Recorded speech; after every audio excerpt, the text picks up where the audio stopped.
निमि राजा ने प्रश्न पूछा, दूसरा प्रश्न। क्या प्रश्न पूछा? अथ भागवतम ब्रूत यद्धर्मो यादृशो नृणाम यथाचरति यद्ब्रूते यैर्लिंगैर्भगवत् प्रियः। हमारे गुरुजी आज्ञा करते हैं कि निमि राजा, विदेहराज जनक जैसे, वसुदेव जी जैसे, परीक्षित राजा जैसे भगवदियों के प्रश्न भी अगर सुन लिए जाए ना ध्यान से, जवाब ना भी मिले ना तो भी आत्मकल्याण हो जाएगा। इनके प्रश्नों के अंदर वो रहस्य है। और आपको आश्चर्य होगा कि ऐसे एक एक प्रश्नों पर श्री आचार्य चरण ने 4-4 पन्ने भर करके सुबोधनी जी की टीका लिखी, सिर्फ प्रश्नों पर। ये प्रश्नों में इतना गांभीर्य है। पर हम सुबोधनी जी अगर लेने बैठे तो ये 6 दिन में 6 लाइन कंप्लीट नहीं हो सकती, 5 अध्याय तो छोड़ दीजिए। इसलिए बहुत शॉर्ट करते हुए जेट प्लेन में बैठते हुए अपन विहंगावलोकन कर रहे हैं, या तो यों कहूं कि सिंहावलोकन। एक शेर जैसे जंगल में घूमता है और जहां थोड़ी दूर तक दृष्टि डाल के जहां जितना दिखाई दे उतना शिकार करके बैठ जाता है, ऐसे अपन जितनी जरूरत है उतना देख करके अपन अपने पुनः अपने स्थान पर बैठ रहे हैं। ये सिंहावलोकन है। एकादश स्कंद का सिंहावलोकन है। तो अथ भागवतम ब्रूत, उनका दूसरा प्रश्न समझिए निमि राजा का। वो कह रहे हैं, योगेश्वरों आप एक कृपा करिए, अब हमें ये बताइए।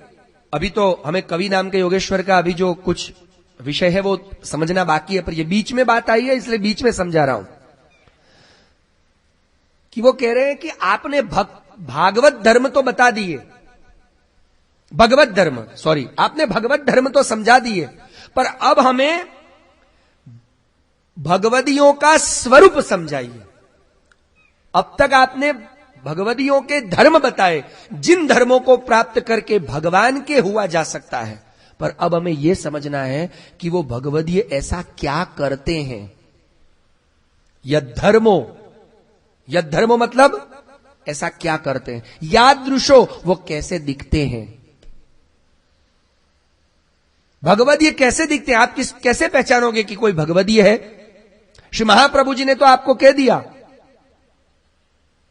कि भाई निवेदनम तो स्मर्तव्यम सर्वथा तादृशैर जनैहि, किसी तादृशीय जन के पास बैठ करके भगवान के निवेदन मंत्र का स्मरण करें। मतलब आपका आध्यात्मिक कल्याण करने वाला, अत्यंतिक कल्याण करने वाला जो मंत्र, जो विधि, जो प्रेम भक्ति का प्रकार आपको दिया गया है, उसकी चर्चा आप किसी तादृशी का मतलब सिंपल व्याख्या तो आप सब जानते ही हैं, गूढ़ व्याख्या शायद आज आ जाएगी, शायद क्या लानी ही पड़ेगी, अब ज्यादा हमारे पास दिन भी तो नहीं है। तादृशी का सामान्य अर्थ है उसके जैसा दिखने वाला। उसके जैसा मतलब किसके जैसा? प्रभु के जैसा।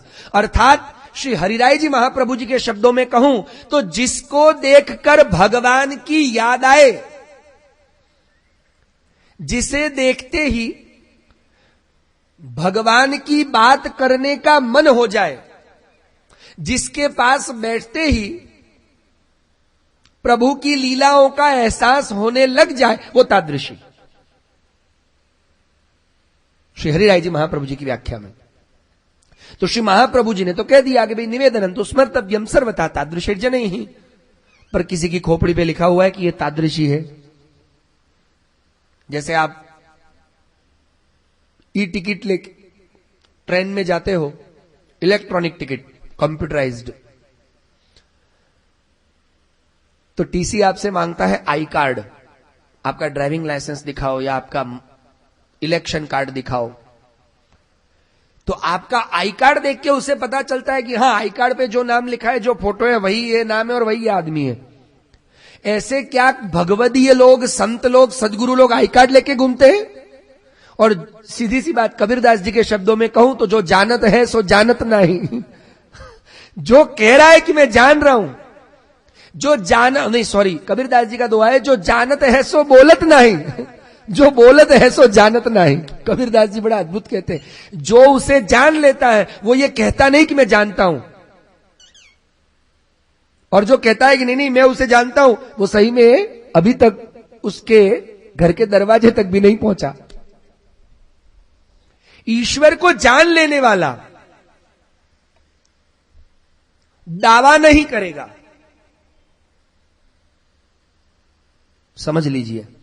तो अब आप ये बताइए, देखिए निमि राजा का प्रश्न कि एक तो उनका स्वरूप यद धर्मो, वो क्या करते हैं भगवदीय, इतना ही नहीं यादृश वो कैसे दिखते हैं, क्योंकि हम पहचानेंगे कैसे, अगर सामने आ गए तो पहचानना तो पड़ेगा ना, पहचानेंगे कैसे, यादृश।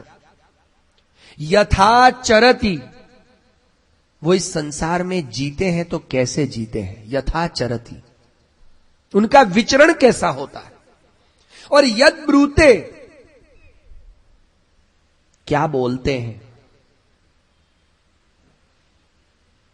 अब ये मैंने आपको अलग अलग समझाया, अब इन सबको इकट्ठा करके एक्चुअली उनका प्रश्न क्या है वो समझाने की चेष्टा करता हूं।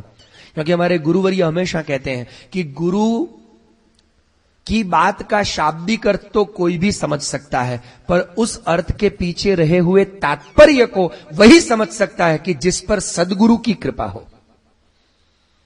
शाब्दिक अर्थ कोई भी समझ लेगा, भाई गुरु ने कहा, वेदांत का दृष्टांत देता हूं कि भाई गुरु भोजन करने बैठे और कहा कि सैंधव मानय, संस्कृत में कहा सैंधव मानय। अब सैंधव मतलब घोड़ा, जो सिंधु प्रदेश में पाया जाता है, और सिंधु प्रदेश के घोड़े सबसे उत्तम कक्षा के होते हैं। अब गुरु भोजन करने बैठे और अपने शिष्य से कहा सैंधव मानय, वो गधा मतलब शिष्य अगर घोड़ा उठा के ले आए तो वो घोड़ा है कि गधा है, पहले डिसाइड करना पड़ेगा। भाई भोजन करने के समय सैंधव मतलब जो समंदर से प्राप्त होने वाला नमक, तो ये तात्पर्य।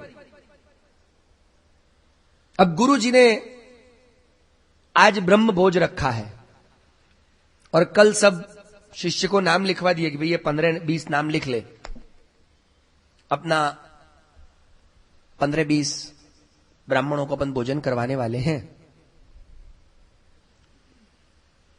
उसने सब तय कर लिया, सारे ब्राह्मणों को जाके इनविटेशन, जितने 15-20 नाम लिखे थे उन सब ब्राह्मणों को वो ये निमंत्रण भी दे आया। अब दूसरे दिन भोजन कराने का समय हुआ। अब गुरु जी ने कहा, क्या कहा, ब्राह्मणानानय,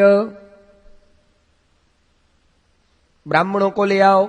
और ये पूरे जोधपुर में जितने ब्राह्मण थे सबको पकड़ के ले आया। अब एक कल तुझे 15 लिखाए तो थे नाम, इन्हीं 15 को बुलाना था, उन्हीं को तो निमंत्रण दे के आया। बोले आपने ऐसा खुलासा थोड़ी किया, आपने तो बोला ब्राह्मणों को ले आओ, तो हम ले आए। गुरु के शाब्दिक अर्थों को, और ये तो ये सिंपल एग्जाम्पल है, ये मैं आपको सिंपल एग्जाम्पल दे रहा हूं, पर श्री आचार्य चरण आज्ञा करते कि गुरु के तात्पर्य को समझना। ऐसा क्यों करा गुरु ने? गुरु ने आपको थप्पड़ मारी, क्यों मारी? आपको लगा कि गुस्सा आया है? नहीं, इसके पीछे कुछ ना कुछ तो गुरु के शाब्दिक अर्थों को, उनके बोले हुए शब्दों को, उनकी कुछ सामान्य हरकतों को समझना, वो तो कोई भी समझ ले, मूर्ख भी समझ ले, पर उस शब्द, उन हरकतों के पीछे के तात्पर्य, रहस्य को समझने वाला वो नितांत सदगुरु की कृपा पात्र होता है, वही समझ सकता है। इसलिए इस प्रश्न को समझिए। अब शाब्दिक तो समझ गए, अब तात्पर्य क्या है निमि राजा का? निमि राजा कहते हैं कि हे योगेश्वरो, ऐसी कृपा करिए, हमको ये बताइए, यैर्लिंगैर भगवत प्रिय, ऐसा ये भगवदीय क्या करते हैं, ऐसा क्या बोलते हैं, ऐसे कैसे दिखते हैं, और ऐसा क्या आचरण करते हैं जिससे भगवान उनको प्यार करने लगते हैं? यैर्लिंगैर भगवत प्रिय, भगवान उनके आशिक हो जाते हैं। ऐसा वो क्या करते हैं, वो क्या करते हैं इसको जान के हमको कोई मतलब नहीं, भगवती जो करते हो। कुछ लोग कहते हैं ना, नहीं नहीं हमको गुरुजी जानना है कि आप अखबार कब पढ़ते। अरे यार अखबार कब पढ़ते ये जान के क्या करेगा। नहीं नहीं आप सुबह उठ के क्या करते हो। हाँ ये अच्छी बात है कि उनकी हमको दैनंदिन दिनचर्या ध्यान हो, तो जब भी हम उस समय का ध्यान करें तब हमारे ध्यान में आएंगे कि हमारे गुरुजी इस वक्त अब ध्यान धर रहे होंगे, इस वक्त हमारे गुरुजी या तो ठाकुर जी की सेवा में होंगे, इस वक्त हमारे गुरुजी आशीर्वचन दे रहे होंगे, ये हमको ध्यान आए। पर ये सब जानने से कोई अर्थ नहीं है। पर ऐसा क्या करते हो गुरुजी आप, हमको तो सही मायने में क्या जानना है, ऐसा आप क्या करते हो कि जिससे भगवान आपके आशिक है। इन सब चीजों में ये चीज मुख्य है। तो हमारा जो अभी आगे का विषय था उसको समझने के लिए हमने बीच में ये बात आई है कि उसमें ये जो प्रश्न पूछा कि ऐसा क्या करते हैं जिससे भगवत प्रिय हो जाए, तो उसके जवाब में हरि नाम के योगेश्वर ने कहा ईश्वरे तदधीनेषु, सामने देखना पड़ेगा तो ही समझ आएगा। ये भी एक उस प्रकार का जोड़ा है। ईश्वरे तदधीनेषु बालिशेषु द्विषत्सु च। पहले श्लोक सुन लीजिए। ईश्वरे तदधीनेषु बालिशेषु द्विषत्सु च प्रेम मैत्री कृपापेक्षा यः करोति स मध्यमः। आप ध्यान से समझना, भगवान को प्रिय पर फिर भी उत्तम नहीं है वो भक्त। किस कक्षा में है, स यः करोति स मध्यम। कौन सा, ईश्वरे, अब इधर देखिए, ईश्वरे तद अधीनेषु बालिशेषु द्विषत्सु च। ईश्वरे मतलब ईश्वर में, सप्तमी विभक्ति, ईश्वर में क्या करता हो। अब नीचे की लाइन, ईश्वरे तदधीनेषु बालिशेषु द्विषत्सु च प्रेम, प्रेम किसको करता हो।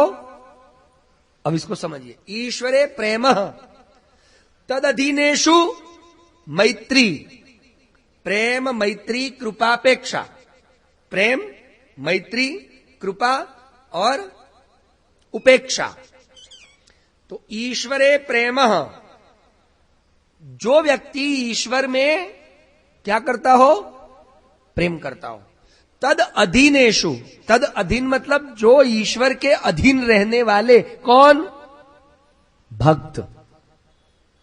फिर उसमें छोटा बड़ा करने वाला नहीं, चाहे इतनी छोटी उम्र का और इतनी छोटी सेवा करने वाला हो, चाहे इतना बड़ा, चाहे इतनी बड़ी नहीं, इतनी बड़ी सेवा करने वाला हो, कोई भी हो, भक्त भक्त होता है। तो जो व्यक्ति ईश्वरे प्रेमः तद अधीनेषु मैत्री, भक्तों के साथ मैत्री किसके साथ करता हो।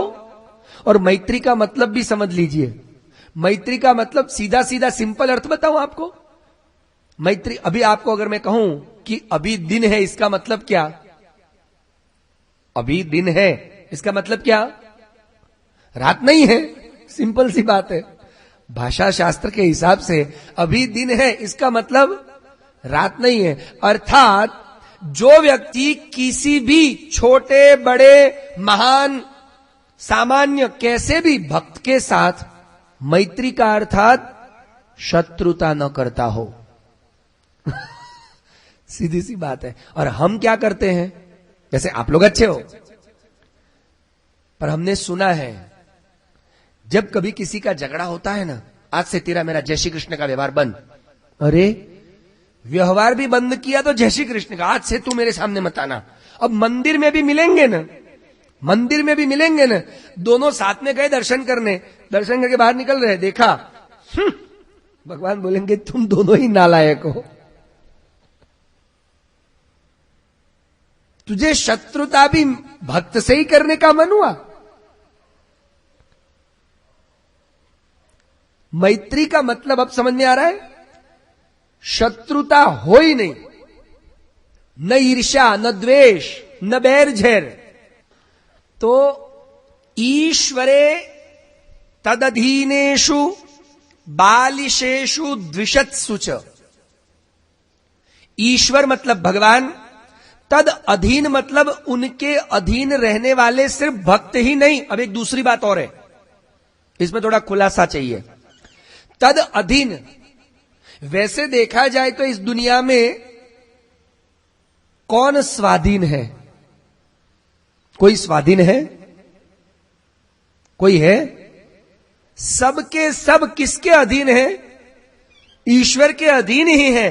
तो यहां भागवत जी एक और बात कहना चाहती है, थोड़ी बड़ी बात है, थोड़ा और हाथ फैला के, कि सच्चा वैष्णव किसे कहेंगे? सिर्फ गले में कंठी लटका के, माथे में भैंस भड़के ऐसे फटाका चंद तिलक करके घूमने वाला नहीं। क्या कह रहे हैं? सकल लोक मां सहुने वंदे। और वही बात भागवत जी में हरि नाम के योगेश्वर आपको सिखा रहे हैं। क्या सिखा रहे हैं? तदधीनेषु मैत्री, भगवान के अधीन जो भी है उनके साथ क्या करना है? मैत्री। मैत्री का मतलब अब हाथ जोड़ के, हाथ मिला के फ्रेंडशिप नहीं करनी है। मैत्री का मतलब शत्रुता ना होना। और मित्रता प्रेम के बिना असंभव है। मित्रता वो प्रेम का प्रथम स्टेप है। दो व्यक्ति मित्र तभी बन सकते हैं। मित्र कब बन सकते हैं आदमी दो? चलिए अब बताइए, दो आदमी मित्र कब बन सकते हैं? हैं? विचार एक हो तो बन जाएंगे पक्का?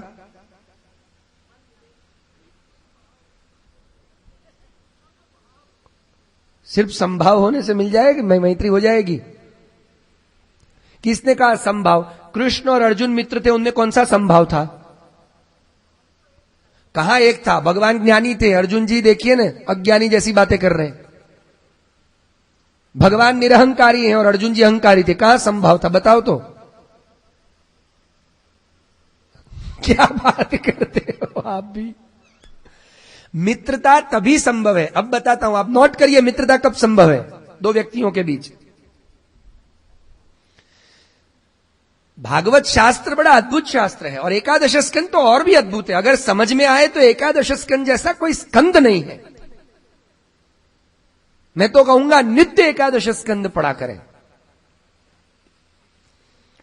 मैत्री दो व्यक्तियों के बीच तभी संभव है जब दोनों एक दूसरे की अच्छाई और बुराई जानते हुए स्वीकार कर लें।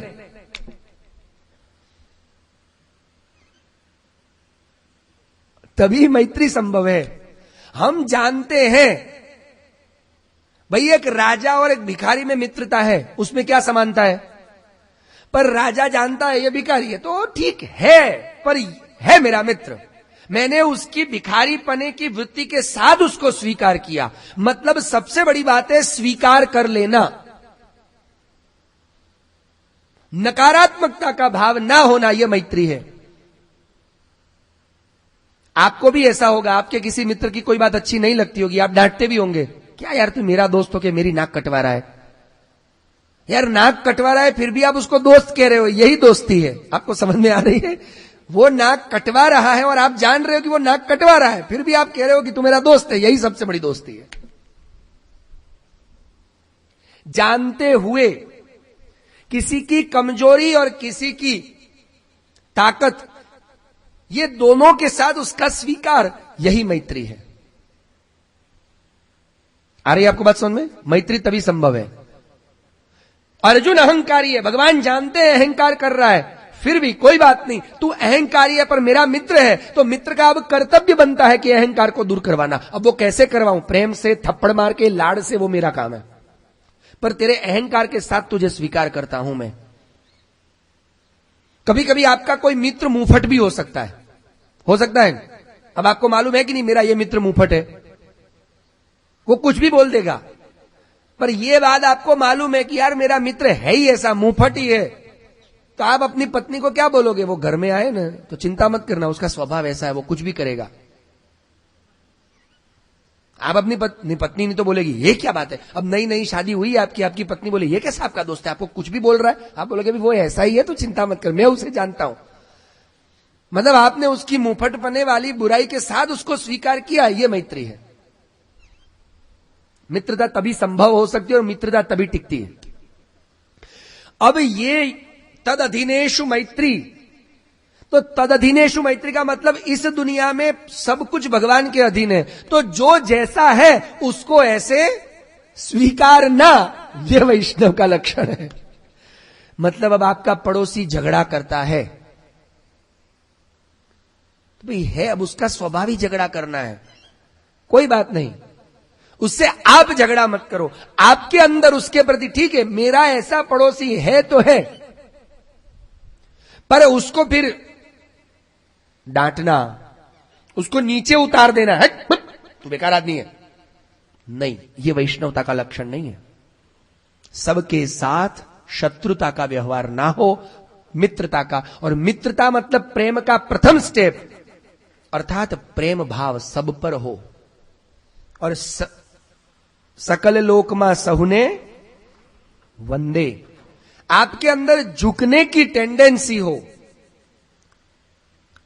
आपने अगर किसी को मित्र माना है तो आप झुक जाओगे, ओके चल यार सॉरी बस, तो खुश रहे, मेरी आपकी गलती नहीं होगी तो भी आप मान लोगे। और जिसके साथ आपकी दुश्मनी होगी ना, मैं क्यों मानूं, पॉसिबल ही नहीं है, वो गलत है, 100 आने गलत, मैं नहीं एक्सेप्ट, मैं उसके सामने नहीं झुकूंगा, क्योंकि उसको आप दुश्मन मानते हो। और मित्र के सामने आपकी गलती होगी तो भी आप बोलोगे चलना यार, छोड़ना अब बहुत हो गया, सॉरी चल मैं बोल देता हूं, चल अपन आइसक्रीम खाने चल, चल छोड़। मतलब झगड़ा लंबा टिकाना नहीं है यार, मैं झुक जाता हूं। तो झुकने की टेंडेंसी, यह मित्रता है। सकल लोक मां सहुने वंदे, सब, और सबको वंदन क्यों कर रहा है और सबके साथ मैत्री क्यों कर रहा है? मैत्री मतलब प्रेम क्यों कर रहा है, स्वीकार क्यों कर रहा है? क्योंकि ये जो कोई भी है इस दुनिया में, जो कुछ भी है या जो कोई भी है, वो सब किसके अंश है? मेरे कन्हैया के। इन सबको बनाया किसने है? सृष्टि मधुरा, अधरम मधुरम याद करो आप, ये सृष्टि बनाने वाला कौन है? और बना करके उपनिषद को याद करो, केनोपनिषद, तत् सृष्ट्वा तदेवानुप्राविशद। इस सृष्टि का निर्माण करके भगवान इस सृष्टि में खुद विराज गए, तद सृष्ट्वा तदेव अनुप्राविशत। इस जगत को बनाया और बनाने के बाद चलना तो चाहिए ना, तो ये जगत चल क्यों रहा है? वो चिदंश आके अंदर विराज गया है, वो नहीं विराजता चलता कैसे जगत? ये कण कण में व्याप्त हो गया है, और वही कण कण में व्याप्त है, तो यार मैं किसको गाली दूं? एक तरफ मैं इसकी पूजा कर रहा हूं और उसी का दूसरा रूप उसको गाली दे रहा हूं, ये क्या बात हो गई? प्रेम है? और ये मध्यम भक्त का लक्षण है। आ रही आपको बात समझ में?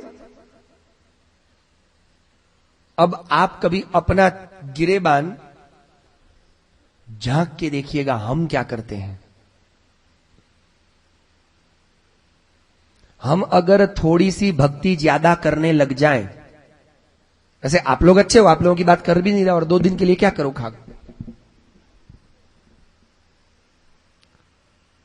अगर हम 4 शब्द ज्यादा जान गए, हम भगवान के या गुरु के थोड़े से निकट हो गए, और हम दूसरों को क्या करेंगे? तो छिक्रता, हम उनके कसम खास हैं, इनको अक्ल का है दूसरों को मतलब नीचा दिखाना। तुम क्या के वैष्णव? देखो ये अहंकार उत्पन्न हो जाता है। हम ऐसा कर दे, दूसरों को नीचे गिराना, नीचा दिखाना। इतना ही नहीं, लड़ते रहना, 4 माला क्या फिराने ज्यादा लग गए, हम तो अब सीना तान के घूम रहे हैं। मुझे अभी एक प्रसंग याद आता है मोहम्मद पैगंबर का। एक आदमी रोज नमाज पढ़ने जाता था, 5 टाइम की। दिन में 5 समय की नमाज होती है, 5 टाइम की। और शुक्रवार के दिन बड़ी नमाज 7:20 की अंतिम, वो भी पढ़ने जाता। तो रोज नमाज पढ़ने जाए। अब एक आदमी बेचारा गरीब दुखी व्यक्ति, मनमौजी, वो मस्जिद के नजदीक रहता था। मस्जिद के नजदीक, पर जा नहीं पाता था क्योंकि टेंशन दुख इतने पाल रखे थे उसने, उनको पूरा करने में ही वो बेचारा मर जाता था। कब जाए? अब मस्जिद में नमाज पढ़ने 5 टाइम की जाए तो धंधा करने कब जाए, नौकरी करने कब जाए। और फिर उसका मूड इतना खराब हो जाता कि खुदा, मैं तेरी मस्जिद के नजदीक रहता हूं, फिर भी तेरी रहमत की दृष्टि मुझ पर नहीं है। तेरी रहमत की निगाह मुझ पर ज्यादा होनी चाहिए, और दूर दूर वालों पर है, मुझ पर क्यों नहीं? तो वो खुदा से खफा भी रहता था, इसलिए इच्छा होती तो जाता, नहीं तो नहीं जाता। एक आदमी दूर से रोज जाता नमाज पढ़ने, और 5 टाइम की। तो वो क्या करता, रोज इसको गाली देता, क्या रे मूर्ख, चल नमाज पढ़ने। वो बोलता, तुम जाओ ना यार, अपना तो खुदा से 36 का आंकड़ा है। वो जब भी जाता मस्जिद में, तब ये गाली देते हुए जाता, इसको टोकते हुए जाता, और फिर रोज ऐंठता। और तू दुखी इसीलिए है, उसको क्या कहता, तू दुखी इसीलिए, देख हम दिन की 5 टाइम की बकायदे नमाज पढ़ते हैं, और तू एक भी टाइम नहीं जाता है, क्या खुदा तेरे सामने कृपा करेंगे? उस मूर्ख को यह नहीं मालूम कि खुदा को अगर कृपा करनी है तो वो किसी साधनों के मोहताज नहीं है। तुम 5 टाइम की नमाज पढ़ो कि 25 टाइम की पढ़ो, उसको कृपा करनी है तो करेगा, और नहीं भी पढ़ोगे तो करेगा। भगवान क्या साधनों के वशीभूत है? कृपा वो निस्साधन जीवों पर करता है, उनको साधनों की कोई पड़ी नहीं। तो एक दिन मोहम्मद साहब भी उसी मस्जिद में जा रहे होंगे, और उसने गाली दी उसको। तो मोहम्मद साहब बोले, क्या कर रहा है? अरे क्या मोहम्मद साहब, देखो ये आदमी मूर्ख। बोले, मूर्ख वो नहीं, मूर्ख तू है। बोले, कैसे? बोले, वो तुझे अभी पता नहीं चलेगा, कयामत के दिन पता चलेगा। मरने के बाद वो जन्नत में गया। कौन? जो मस्जिद के बाजू में रहता था, जो कभी नमाज नहीं पढ़ता था, वो कभी नमाज नहीं पढ़ता था, वो जन्नत में गया, उसको खुदा मिल गया। और जो 5 टाइम की नमाज बाकायदे अदा करता था, वो जन्नत में नहीं जा सका, उसको जहन्नुम मिली। तो उसने मोहम्मद साहब से, मतलब खुदा से पूछा, ये क्या माजरा है? मोहम्मद साहब ने बोल दिया, तुझे उधर ही पता चलेगा। तो उसने खुदा से पूछा, ये क्या माजरा है? खुदा बोलते हैं, मूर्ख, तूने 5 टाइम की नमाज अदा की, पर उन नमाज में तू मुझे याद नहीं करता था, वो बाजू वाले को याद करता था। तो जब भी मैं रहमत करने की इच्छा करता तो तेरे दिमाग में वही रहता था, तो मेरी निगाह में वही आता था। तू आया मस्जिद में, पर था उसके घर में, और वो रहता था अपने घर में, पर रोज चला आता था तेरे दिमाग में होकर के मेरे पास मस्जिद में, इसलिए मेरी कृपा उस पर उतरी। नमाज पढ़ना अर्थात, अब समझे आप, कितनी माला फिराते हो उससे कोई मतलब नहीं है, पर माला फिराते हुए भगवान कितनी बार आया आपके दिमाग में? आप भक्ति कर रहे हो और लोगों के सामने ये बता रहे हो, देखो हम भक्ति कर रहे, तुम नहीं कर रहे हो। मतलब तुम भक्ति कर तो रहे हो, पर तुम्हारे दिमाग में भगवान नहीं है। कौन है? संसार है। बात समझ में आ रही है आपको? तद अधीनेषु मैत्री, अहंकार मत करो, छक मत जाओ, जो भी है सबके साथ मैत्री करो, शत्रुता मत करो। तुम अगर 4 माला ज्यादा फिरा सकते हो तो इसमें तुम्हारी कोई बड़ी बात नहीं है, उसमें तुम्हारी कोई ताकत नहीं है, उसमें तुम्हारी कोई अहमियत नहीं है। भगवान की कृपा है, इसलिए तुमसे 4 मालाएं फिर रही हैं। ये भगवान ने कृपा की है, तो उस कृपा का आनंद लो। उस कृपा से घमंड पैदा करके दूसरों को नीचा मत दिखाओ। बात समझ आ रही है आपको? यह है तद अधिनेशु मैत्री।